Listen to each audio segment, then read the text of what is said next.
សូមគោរពនឹងជម្រាបសួរទូរទស្សនិកជនជាទីមេត្រីនាងខ្ញុំពៅរក្សារួមជាមួយនឹងក្រុមការងារផ្សាយបន្តពិសេសបន្តធ្វើបច្ចុប្បន្នភាពពីស្ថានភាពនៅតំបន់ព្រំដែនកម្ពុជាជាប់ជាមួយនឹងថៃជាបន្តទៀតជូនទៅដល់លោកអ្នកទូរទស្សនិកជននាងខ្ញុំសូមជម្រាបជូនដែរថានៅល្ងាចម្សិលមិញចាថៃបានបន្តបិទទ្វារជាឯកតោភាគីបានន័យថាម៉ោង 4 រសៀលគឺថៃនៅតែបន្តបិទព្រំដែននៅម៉ោង 4 រសៀលតាមការកំណត់របស់ខ្លួនជាឯកតោភាគីដដែលហើយគិតមកដល់ព្រឹកថ្ងៃទី 17 ខែមិថុនាឆ្នាំ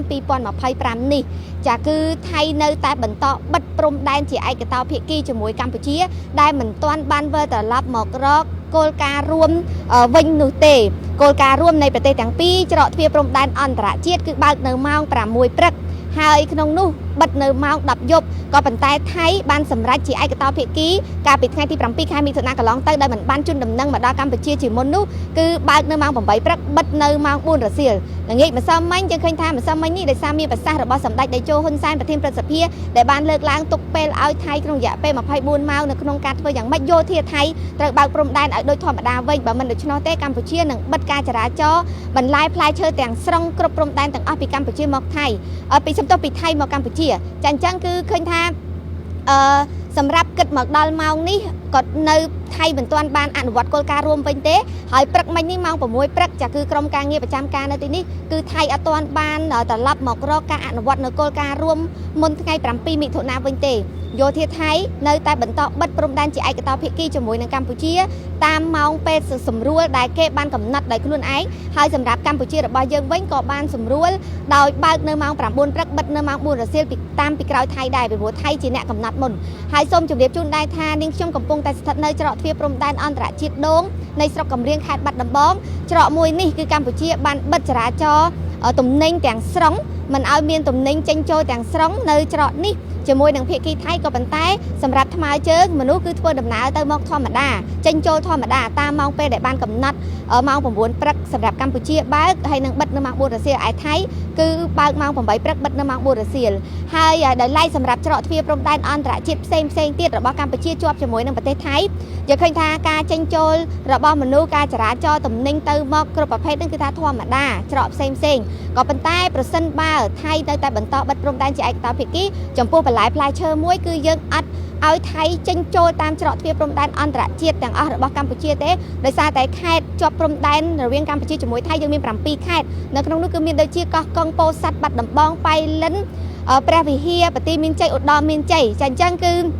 បណ្ដាខេត្តទាំងអស់មានព្រំប្រទល់ជាប់ជាមួយនឹងប្រទេសថៃទាំងច្រកទ្វារព្រំដែនអន្តរជាតិទាំងច្រកតំបន់គឺមានទំនាក់ទំនងជាមួយគ្នាការចរាចរណ៍ទំនិញទៅមកក៏ប៉ុន្តែភាគីថៃបានសម្រួលនៅការចេញចូលព្រំដែនដោយកំណត់ទិដ្ឋាការបន្ថយពី14ថ្ងៃមកសល់តែ7ថ្ងៃសម្រាប់ទិដ្ឋាការចេញចូលឆ្លងដែនដោយមិនបានជូនដំណឹងដល់កម្ពុជាមុនទេដែលចាប់ផ្ដើមពីថ្ងៃ 7 មិថុនាហើយម៉ោង 4 រសៀលបិទទ្វារព្រំដែនជាឯកតោភាគីតែម្ដងអញ្ចឹងមកដល់ពេលនេះភាគីថៃយោធាថៃដែលប្រចាំការតាមច្រកដែលជាអ្នកសម្រេចនៅក្នុងការបិទទ្វារនោះគឺអត់ទាន់បានសម្រេចមកដល់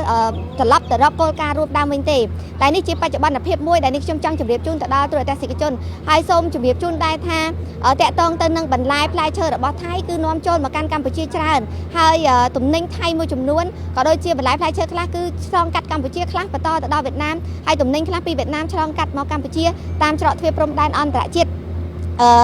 ដងមួយនេះហើយនឹងច្រកទ្វារព្រំដែនអន្តរជាតិផ្សេងទៀតដែលមានទំនិញខ្លះគឺចរាចរណ៍ដែលទៅតាមឆ្លងកាត់ទៅមកចាអញ្ចឹងទីនេះយើងបិទទាំងស្រុងយើងរងចាំតែភាគីថៃប្រសិនបើថៃដំណើរការត្រឡប់មកគោលការណ៍រួមដូចដើមវិញគឺរាជរដ្ឋាភិបាលកម្ពុជានឹងបើកឲ្យដំណើរការធម្មតាវិញក៏ប៉ុន្តែថៃអត់ទាន់បានបើកដំណើរការធម្មតាវិញទេហើយព្រឹកមិញនេះនាងខ្ញុំប្រចាំការនៅទីនេះយើងឃើញថាម៉ោង 7 ព្រឹកមានការសម្របសម្រួលពីខាងយោធាព្រំដែនរបស់យើងនេះដែលបានសម្របសម្រួលឲ្យសិស្សចាគឺគាត់ទៅរៀននៅខាងថៃហើយដោយសារតែ